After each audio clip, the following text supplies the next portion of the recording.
Halo teman-teman semua. Jadi hari ini saya mau sharing-sharing ke teman-teman nih tentang mata kuliah yang saya pelajarin di kampus saya, yaitu mata kuliahnya manajemen strategik. Jadi kalau teman-teman juga belajar manajemen strategik di kampusnya, nah bisa kita sharing-sharing bareng, oke? Langsung aja ke pembahasannya teman-teman. Nah, di chapter 1 ada konsep dasar manajemen strategi. Di situ kita belajar tentang model manajemen strategi, tentang perubahan strategi, tentang manfaat strategi, tentang globalisasi, dan tentang inovasi. Selanjutnya kita langsung ke chapter 4 teman-teman, di mana ada pemindaian lingkungan dan analisis industri. Di situ kita belajar tentang matriks industri, tentang peta kelompok strategis, tentang peramalan juga, terus tentang tabel EVAS yang merangkum sisi eksternal kayak gitu teman-teman.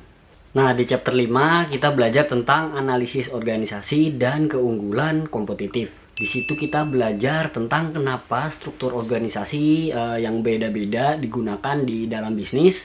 Kita juga menilai tentang budaya-budaya di perusahaan, dan kita beda sama yang tadi chapter sebelumnya tentang EVAS eksternal. Nah, sekarang kita ini tabel IVAS yaitu internal.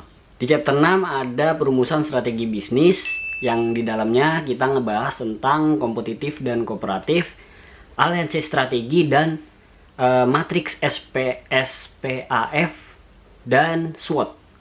Di chapter 7 ada strategi perusahaan, dimana kita ngejelasin tentang masalah yang ditangani sama perusahaan. Terus kita menerapkan 3 strategi, yaitu pertumbuhan, stabilitas, dan penghematan. Nah, habis itu membahas tentang portofolio bisnis. Di chapter 9 ngebahas tentang strategi global, di mana perusahaan harus menentukan gimana caranya supaya meningkatkan kualitas, ya kan? Habis itu membahas tentang strategi aliansi internasional dan tahapan-tahapan internasional. Nah, kita langsung ke chapter 12 teman-teman, yang itu ngebahas evaluasi dan pengendalian, di mana sistem informasi itu bisa digunakan, bagaimana tuh kita bahas. Terus abis itu kita akan melakukan penetapan biaya berdasarkan aktivitas seperti ERM, ROI, dan EVA.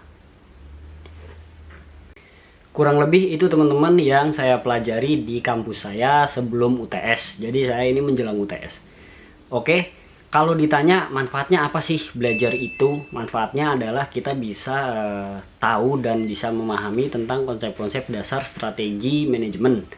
Kita juga bisa mengetahui bagian-bagian internal perusahaan, bagian eksternal perusahaan, dan kita bisa menentukan dan menerapkan strategi-strategi yang udah kita rancang untuk membangun perusahaan kita lebih baik dan memiliki kualitas yang baik teman-teman. Oke, segitu dulu video dari saya. Kalau teman-teman suka sama video ini, bisa kasih jempol ke atasnya. Kalau teman-teman punya kritik, saran, dan pertanyaan, tinggalin di kolom komentar di bawah. Oke, sukses selalu buat kita semua.